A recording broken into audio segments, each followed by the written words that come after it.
জেলা পরিষদের পঞ্চদশ অর্থ কমিশনের তহবিল থেকে প্রায় ৩ লক্ষ টাকা ব্যয়ে হরিশ্চন্দ্রপুর ১ নম্বর ব্লকের শিমুলিয়া পাঠানপাড়া কবরস্থানে রবিবার উঁচু বাতিস্তম্ভ বসানোর কাজের সূচনা করলেন জেলা পরিষদের কৃষি সেচ ও সমবায় কর্মাধ্যক্ষ রাবিউল ইসলাম।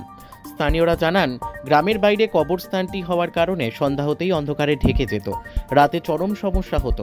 কর্মাধ্যক্ষ রবিউলের কাছে দাবি করেছিলাম, এদিন তার শিলান্যাস করলেন। স্থানীয় বাসিন্দা শেখ মোস্তাক হোসেন বলেন, কর্মাধ্যক্ষের কাজে আমরা খুব খুশি, তিনি সবসময় এলাকার মানুষের পাশে থাকেন। আসন্ন বিধানসভা নির্বাচনে তাকে প্রার্থী হিসেবে দাবি করছি। মালদা থেকে বিশ্বজিৎ মণ্ডলের রিপোর্ট, এস নিউজ বাংলা। দাবি হচ্ছে, প্রথমে আমাদের যেগুলো দাবি ছিল তার মধ্যে দুটো দাবি আমাদের হাইমাস্ট লাইট আজকে উদ্বোধন হলো, আর চারদিকে বড় একটা প্রাচীর হয়েছে। এটা খুব সুন্দর কাজ হয়েছে। আমাদের মন্ত্রী সাহেব এবং রবিউল সাহেব দুজনে জেলা পরিষদ এসে নিয়ে উদ্বোধন করেছিলেন। এবার আমাদের এখানে আরেকটা দাবি আছে, সেটা সব থেকে বড় দুইটি দাবি আছে। আমরা কিন্তু গ্রাম থেকে অনেকটা দূরে আমাদের গোরস্থান, এখানে জলের একটা পানীয় জলের একটা ফ্রেশ ব্যবস্থা, আর এই রাস্তাটা ধরে না বিহার সংলগ্ন এখানে আমাদের একটা পাড়া আছে, বেঙ্গলে পড়ে, কি নাম? কুরবান পাড়া নাম। সেই রাস্তাটা আমাদের দীর্ঘদিন ধরে আমাদের কাদা, এতখানি হাঁটু কাদা আছে। আপনি হয়তো ডাইরেক্ট ভিডিও নিতে পারেন। কত মিটার? এই ধরেন যে হাফ কিলোমিটার। কত বছর ধরে ওই রাস্তার বেহাল অবস্থায় পড়ে আছে? ও দীর্ঘদিন, স্বাধীনতার প্রাক্কাল্য থেকে আছে। তখনও তো নেতা মন্ত্রীরা ছিল, তখন ছিল, সবাই দিয়েছে, আশ্বাস দিয়েছে, কেউ কাজ করে দিতে পারেনি। এখানে যদি কাজ করে দেয় তো আমাদের ঘরের ছেলে রবি সাহেব আছেন, উনি আমরা সুখে দুঃখে ওনাকে পাই, উনি এসে যদি দিতে পারে তো দেবেন। উনি কি আশ্বাস দিলেন? উনি দিলেন যে সিরিয়াল বাই এক এক করে আমি এগুলো কাজ দেখবো, না হলে 25, 26, 27, 27 অ্যাকশন প্ল্যানে ধরবো। সেই রাস্তা নিয়ে কিছু বললেন? হ্যাঁ, আশ্বাস দিলেন আমাদেরকে, পথশ্রী যদি না হয় তো তিনি নিজের জেলা পরিষদ থেকে ফান্ড থেকে আমাদের রাস্তা করাবার উদ্যোগী নেবেন। আপনার নাম? আমার নাম জেমস রেজভি। পরিচয় হচ্ছে আমি পুরাতন কমিটিতে, আগেকার যেটা যুব কমিটি ছিল সেটাতে ব্লক কমিটির আমার নাম ছিল।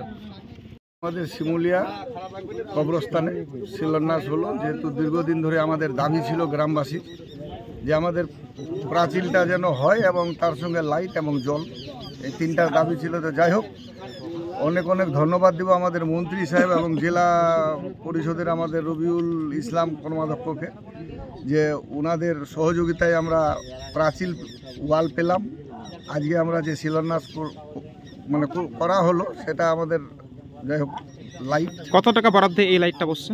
3 লক্ষ টাকা প্রায়। কাজ কবে থেকে শুরু হবে কি জানালো? কাজ বলছে যে কাল থেকেই শুরু হবে। আর কি দাবি থাকছে আপনাদের এই গ্রামে উন্নয়নের জন্য? এই সামনে বিহার পাশে সংলগ্ন, তো আমাদের ব্যাকওয়ার্ড ভিলেজ গ্রাম, তো এইখানে আমাদের যদি রাস্তাটুকু হয়ে যায় আর একটু জলের ব্যবস্থা, এই দুটা হলে আমাদের কবরস্থান একদম, মানে আমরা গ্রামবাসী খুবই শান্তি পাই। আর কর্মাধ্যক্ষ সাহেব কি জানালেন এটাকে নিয়ে? কর্মাধ্যক্ষ আমাদের আস্থা দিলেন যে এই স্কিম যদি ডিসেম্বরের মধ্যে থাকে তো ভালো, যদি স্কিমে না থাকে বাজেট, তাহলে আগামী বছর 2025-26-এ তুলে ধরবে।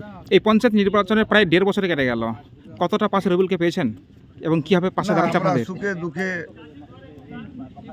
প্রতিটা সময় আমরা পাই এবং যখন ডাকি তখন পাই। আপনার নাম? আমার নাম হলো শেখ মোস্তাক হোসেন। আপনার পরিচয়? হলো বড়ই জিপি এক্স প্রধান ছিলেন। হরিশ্চন্দ্রপুর 1 নম্বর ব্লকের বড় অঞ্চলের শিমুলিয়া পাঠানপাড়া যে কবরস্থান আছে, এই কবরস্থানে আমরা শুভ শিলান্যাস আজকে একটা লাইটের, মালদা জেলা পরিষদের 15 ফিনান্স 2024-25-এর যে অর্থবর্ষ, সেই অর্থবর্ষের টাকা আমরা ধরেছিলাম। আজকে সেই কাজটা শুভ শিলান্যাস করলাম। বিগত দিনে মোটামুটি 8 থেকে 9 মাস আগে আমরা আবার এইখানেই মাইনরিটি দপ্তর থেকে আমি এবং আমাদের হরিশ্চন্দ্রপুরের মাননীয় বিধায়ক তথা মন্ত্রী আমাদের মাইনরিটি দপ্তরের তাজিমুল সাহেব, আমরা এসে এইখানে এই কবরস্থানে একটা বড় একটা প্রাচীর করেছিলাম, শিলান্যাস করে গেছিলাম। মোটামুটি কাজ টোটালটারই কমপ্লিট, সামান্য কিছু বাকি আছে রং টং। আর আজকে যেহেতু আমরা তো ওই সময়টাতে বলেছিলাম, এখানকার মানুষের একটা ডিমান্ড ছিল যে একটা লাইট এখানে দিতে হবে, কেন গ্রাম থেকে এই যে কবরস্থানটা, এটা গ্রাম থেকে মোটামুটি 1 কিলোমিটার ডিস্টেন্স। রাত বেরাত মাটি দেওয়ার একটা প্রবলেম ছিল এবং এখানে অনেক জঙ্গল টঙ্গল আছে, গাছ টাছ আছে, রাত্রেবেলা একটা অসুবিধা মাটি দেওয়ার। সেই কারণে এখানকার মানুষের একটা ডিমান্ডও ছিল এবং আমাদের এখানকার কন্টেস্টিং ক্যান্ডিডেটও ছিলেন আমাদের প্রাক্তন উপপ্রধান রব্বানী সাহেব। ওনার বাড়িতেও বসে আলোচনা করে আমরা সবাই মিলে, গোটা গ্রামবাসী মিলে একটা সিদ্ধান্ত নিয়েছিলেন যে লাইটটা খুব জরুরি দরকারি, যদি লাইটটা করে দিন তাহলে খুব ভালো হয়। কত টাকা বরাদ্দ এই লাইটটা হচ্ছে? এই লাইটটার এস্টিমেট কস্ট হলো 3 লক্ষ টাকা। আজকে তার শিলান্যাস শুধু হলো? আজকে শুভ শিলান্যাস করলাম, আজ থেকে কাজটা শুরু হবে। এজেন্সি যে আছে এক্সিকিউটিভ এজেন্সি সে কাজ করবে। গ্রামবাসীরা পাশে বলছে একটা রাস্তা দীর্ঘদিন ধরে ব্রিটিশ আমল থেকে রাস্তা বেহাল অবস্থায় পড়ে আছে। না, আমরা সেই রাস্তাটা দাবি করেছেন তারা? হ্যাঁ, না, নিঃসন্দেহে ওনাদের দাবিটা যুক্তিযুক্ত।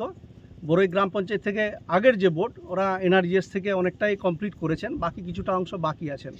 পথশ্রীতে ওই স্কিমটা দেওয়া আছে, যদি যথাসময়ে আমি দেখে নেব, যেহেতু এই বছর তো আমরা অ্যাকশন প্ল্যান সাবমিট হয়ে গেছে 25-26-এর, ডিসেম্বরের মধ্যে যদি না হয়ে থাকে নেক্সট ইয়ারের যে যখন অ্যাকশন প্ল্যান ধরব 26-27 সেই অর্থবর্ষে অবশ্যই আমি এখানকার আমি স্কিমটা এই কবরস্থানে আবার তারা এই পানীয় জলের ব্যবস্থা দাবি করছেন।